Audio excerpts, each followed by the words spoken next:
Hello, hello. Welcome once again to another edition of Quoth Raven and Sprite Raven. I'm your host, Louis Sprite Raven, 33-year veteran of science fiction, fantasy, horror, and role-playing games. And it's Tuesday, September 16th. Normally we have Monday Manga, but we had some medical appointments yesterday that just couldn't swing it yesterday. So I'm doing a special Tuesday edition of Monday Manga. And that's just to get us caught up on the topic that we've been discussing recently, and that is the series DINOSAUR Sanctuary. We're going to talk about volumes 5 and 6 today as we lead into the series getting all caught up on September 30th with the new volume 7. So let's begin with DINOSAUR Sanctuary volume 5, $13.99. Publisher 7 Seas Entertainment, writer illustrator Itaro Kinoshita, research consultant Shinichi Fujiwara. English translation by John Neal, lettering by Jam Itomi Crandall, and edited by Linda Lombardi. Genre science fiction, slice of life, and animal drama. This was originally released September 24th, 2024. What's about? Our lead character Suzumi is getting to know Ankylosaur section head Katase Shogo. They're the same age. They should get along, right? Wrong. Can Suzumi keep from butting heads with him until it's time for her to move on to ceratopsians? The humans aren't the only ones with drama on their hands at the Inoshima Dino Land either. Centrosaurus sweethearts Yumiko and Shokichi are going through ordeals of their own. The story takes a particularly dark medical turn for the Centros as it is discovered that Yumiko has cancer, and the head surgeon of the sanctuary, Shiranui, has to decide whether to amputate the leg, which will save the dino's life, but there will be no chance for mating, or quality of life may suffer, or try a more radicalized specific surgery that's only been performed one time successfully in the past. What did I think? This was a huge step up in the story. Both the relationship between Katase and Suzumi, and ultimately how she earns his respect, was extremely well done. And the plot with the Centros was really well thought out. At first, they think it's Shukichi who's clearly overweight, and that's why they're having difficulty mating. So they put him through a diet to get his weight down. But after that succeeds, then they notice that even with his weight back to normal, Yumiko can't really tolerate mating, and she's in pain. That's when they examine her more closely and find the bone cancer. And this is a extremely true and real life type plausible scenario with how it would actually happen in a zoo. They would think these ways. So that was really well done. But when Shiranui immediately goes to the conclusion of the need to amputate, Suzumi questions him and begs him to consider other options. And this makes him think back to his own experiences as a field physician helping dinos in Australia before he came to this Dino Land. And he rushed to there was a situation where he rushed to conclusion, treated a wounded dino, and thought it would be okay until they could get back to it more properly. But the anesthesia that was used was too much, and it fell into a pool of water, passed out and drowned in the pool of water. So he's been guilt-ridden ever since that, and he's been always taking the safest and most immediate and effective course of action pretty much ever since. But he realizes that while taking the leg will keep Yumiko alive, she won't be able to mate. Chances are she might even get rejected by her mate because of having the artificial leg. And yes, they make him, and that's part of the storyline. The mechanical upkeep on the artificial leg would be expensive as well. So maybe Suzumi has a point. And he begins to question himself. And he needs to make a call with former colleagues in Australia, which shows that the character not only is in a moment of crisis, but has a sense of kinship and trust for others for advice, which is a good message to convey to teenage readers. A lot of times, this sensibility that we're supposed to have all the answers as adults, as experts in our field, that can put a lot of stress on a person, especially in scenarios where there might not be a good answer, only decisions that we hope we can execute and have them turn out for the best. And that sometimes we need to discuss it with others before we make those decisions. It ends with the decision made to go with the radical surgery to try to save Yumiko's leg, which is a great cliffhanger. because now you want to see whether or not the dino is going to survive or if they have to amputate anyway, which could happen. A lot of times doctors want to go in and try to save a limb on an animal, but when they actually get into the surgery, they discover additional damage. That makes amputation the only option. That could be what happens next. We don't know yet because we're not there. But this is really sharp stuff. Kinoshita is really hitting his stride at this point in the series. Unfortunately, he never does kind of return to Suzumi doing her project with the social media per se in this volume. It's like she does it off camera, and there's some results appearing here and there, but they don't really talk about it all that much. Would have liked a little bit more of that, but it's not as dramatically critical to the story, pardon me, as the other plots. Still, I can understand why it wasn't brought to the fore. But I give this volume a 4 out of 5. And let's take a quick look at it. This is, of course, the back cover. Good thick volume, about 200 pages. I think it's, let's see, where's the actual page count? Does it say? Yeah, it's about 200 because the afterwards at 190, and there's a few more pages afterwards. But let's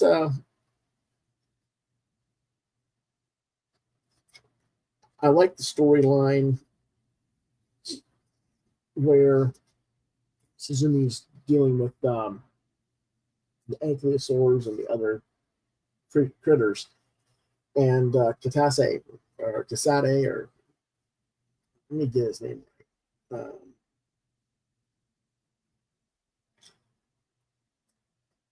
Katase, all right.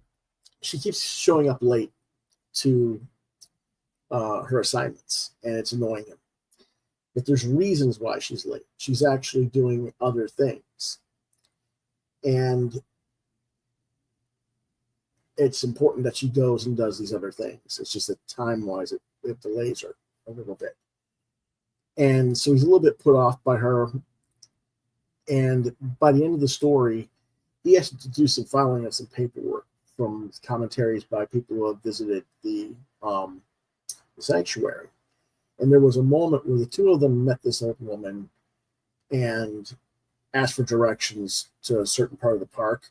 And he gave her a map, but kind of left her on her own to go and find it herself.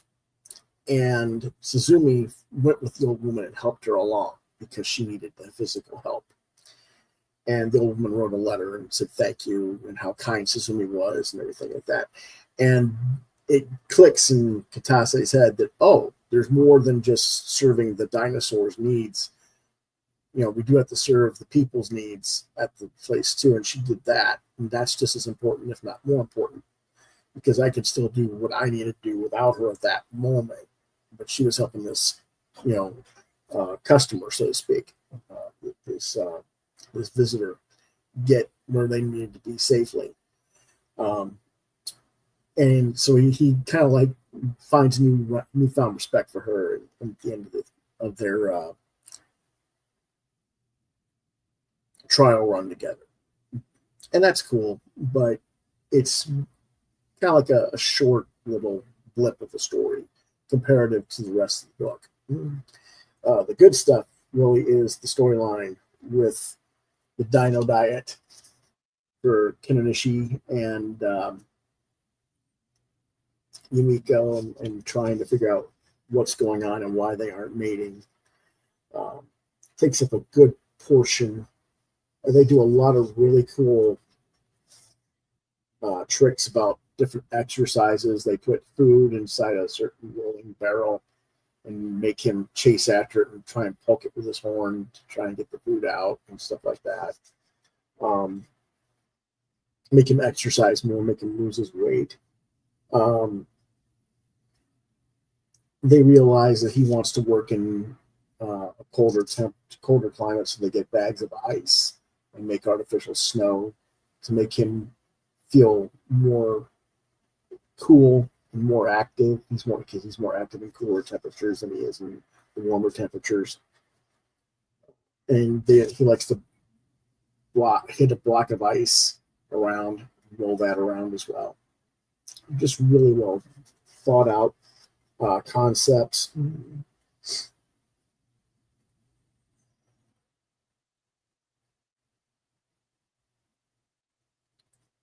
of course, um, they've knocked out Yumiko and got her under anesthesia for doing certain tests to find out what's wrong with her leg, because they need to get her x-rayed to find out what's wrong with that leg. That was a really cool thing. And again, this is what they would have to do. We're doing it with a dinosaur, but this is what they would have to do with a rhinoceros in today's world, or a hippopotamus. They'd have to do the same sort of type of procedures. So this is interesting and important to look at and watch, because you're learning about zookeeping as well, as a whole, not just in the fantasy. Yes, it's fantasy because you're doing it with dinosaurs, but this applies to real world scenarios and how they go about doing certain things.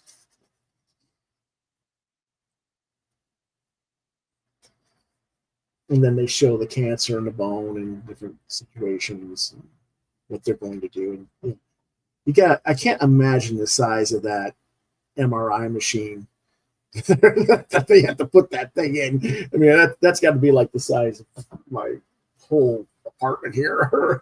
Not my apartment, but my studio. Given the size of the animal, that's got to be one heck of a damn heavy equipment machine to have it sitting on the table that can go in and out and move it in and out. That's got to be one heck of a machine, I gotta say. Having just had MRIs myself, it makes me wonder. They talk about what would happen if they cut the leg off and what the amputation device would look like. So she'll still be able to walk if they amputate it, but it's a different situation, and it would change a lot of things. And of course, Suzumi's like, she's still going to lose her leg and her babies, and that's not cool. We got to do something better, And so it's cool. They do a good issue on that. Then they go to the scene where they're in Australia, and Shinorami, or pardon me, I can't pronounce his name.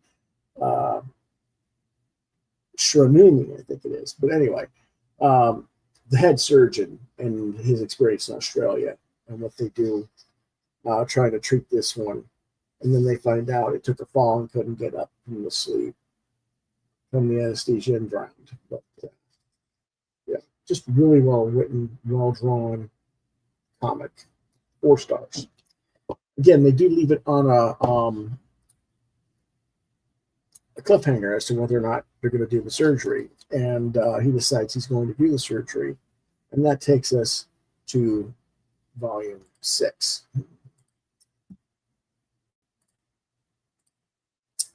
And I'm not going to go ahead and read all this again. It's the same creative team. This was released on March 18th, 2025. The immediate story is Yumiko's surgery and the immediate aftermath, but Suzumi can't stay with the department as she has to move on with her rounds to work in every department in Dinoland and face a new challenge with a new mentor, Fuzuki, the head of the Platosaur department. And what happens when Benkei, the Tudan chick that she raised, comes back into her life.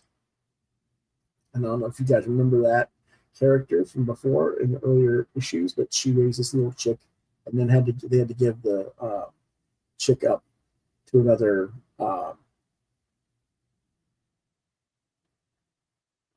facility. Well, what did I think? Well, he finally got to bringing up Suzumi being in charge of the social media project, only 3 volumes later. And there is more interpersonal relationship matters going on within the staff. They did the surgery on Umiko, but resolved it relatively quickly within the first 32 pages. All goes well, more or less. She's going to recover just fine. I would have liked to have seen some more of the actual surgery scenes, a la what one might see on a vet show like Dr. Jeff Yukon, or Dr. Jeff Vet, or the Vet Life, or something like that, where they actually show some of it, but they didn't do that. And I guess I can understand why, because that might be considered too upsetting for some readers to see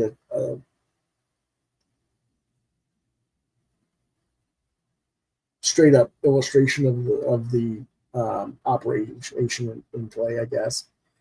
Having Benkei returning to the mix, introducing a new lab that may get closed because the CEO doesn't think that makes enough money because they're more interested in pharmaceutical research than they are the dinos themselves.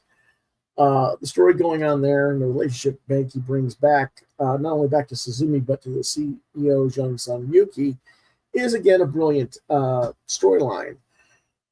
It is clear now to me that Kinoshita is presenting stories here as her experiences of what Suzumi is going to ultimately present as her social media content, but she has to go through the experiences and then kind of like present it as a whole. And when they do that, then maybe that'll be the full presentation of the social media project she wants to do. So I'm not looking more for what of that should be represented in the story itself, of her working on that, though I think it would be beneficial to doing so, because putting stuff out as it happened would also bring more eyes to the parks. But let's deal with the drama of what's going on first.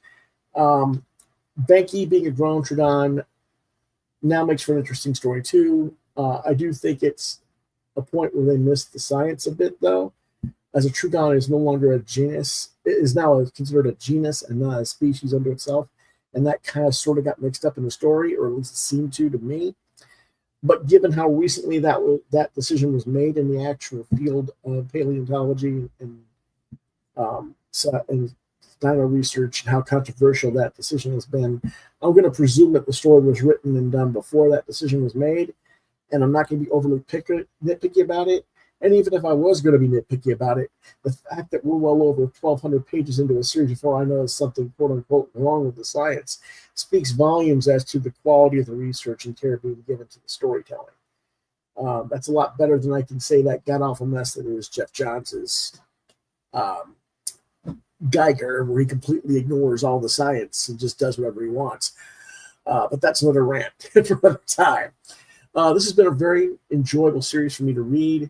I'm glad I've picked it up. Volume 7 should come out at the end of the month. I think it's scheduled for September 30th release. And then I'm going to take a break from reviewing manga until number 7 comes out. I wrap up the series to date. I'm going to give this one also a 4 out of 5. And there we go, front cover. It's kind of cool, but like I said, I wish they'd done a little bit more with Yumiko. They explain what they do and the process. You're not going to put a fake artificial knee in there. What they're going to do is take the actual bone, remove the cancer of the bone, and then regrow the bone with certain types of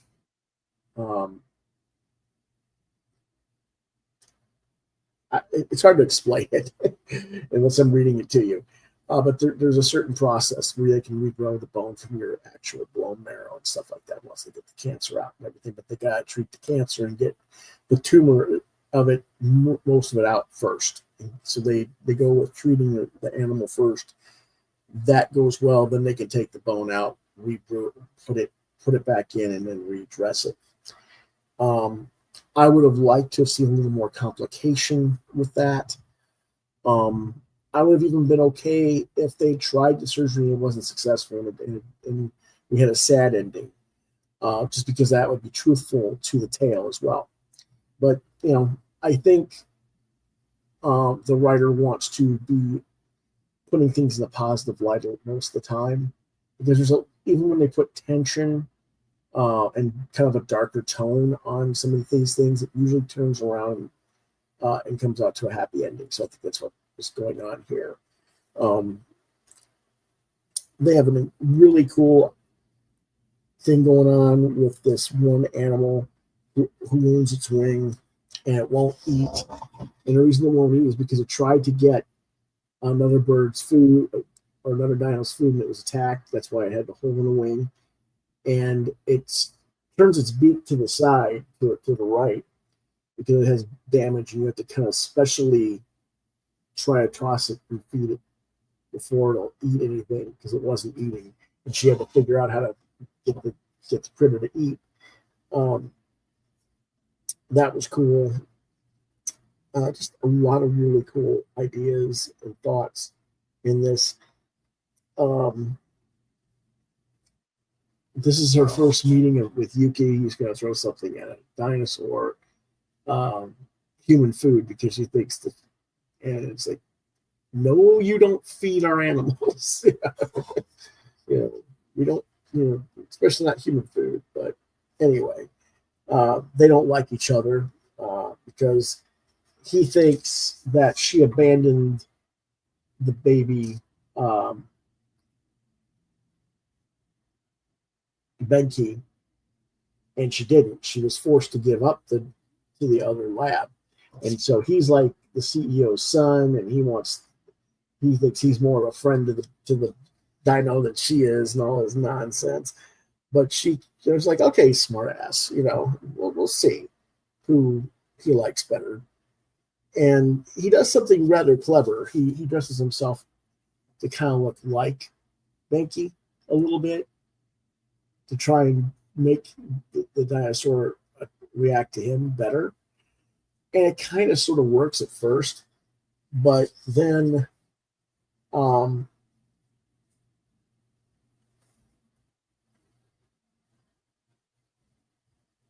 Benki hears your voice. And of course, that's his mama, more or less. And immediately he runs over to her, and that of course upsets the kid, and it just gets, it's a little bit complicated because the kid lost his mother like she lost her mother, and he's a brat because of what's going on, but she's like, yeah, I understand you, but I'm going to teach you life, kid, type thing too. It's kind of interesting. And so volume 7,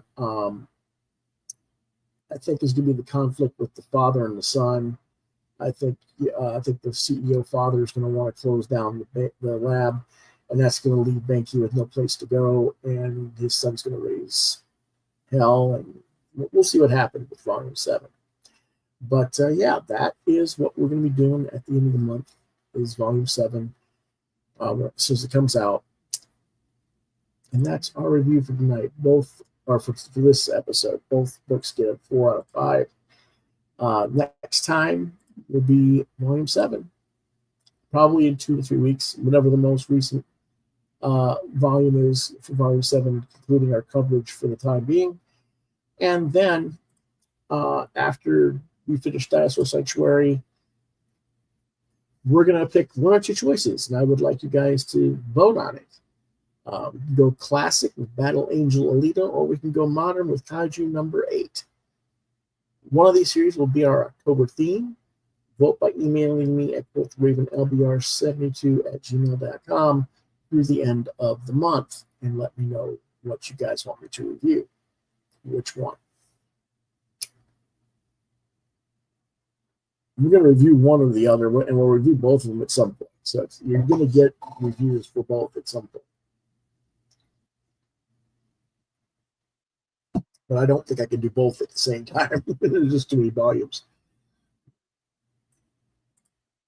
Okay, that's all for this episode. If you want to contact me on social media, you can find me on Facebook at Lewis.Brightraven, on X at Twitter X at LewisBrightRaven2. You can see more of my artwork at deviantart.com/BrightRaven. You've been watching Quoth the Raven, Lewis Bright Raven, exclusively on YouTube.